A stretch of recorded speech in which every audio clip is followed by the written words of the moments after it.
Hai guys, Assalamualaikum. Salam sejahtera. Hari ni ada kelas duha dekat masjid ya. Jadi macam biasalah bila nak ada kelas duha tu Kak Syima akan tengok jenguk-jenguk ulang-ulang yang Kak Syima tanam dan petik minta dibawa kepada kawan-kawan dalam kelas duha tu. Hari ni dapatlah serba sedikit ya. Pucuk selom, daun selasih.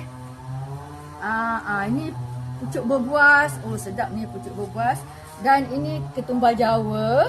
Ketumbal kuat bau dia ya. Dan sedikit daun kesum ya. Tak dapat nak bawa banyak lah sebab tak sempat nak petik. Sebab macam pokok ini Kak Syima dah petik semalam. Jadi dapatlah banyak sikit pucuk selom. Adalah juga sedikit pucuk mengkudu. Okey. Itu dia ulang-ulang Kak Syima.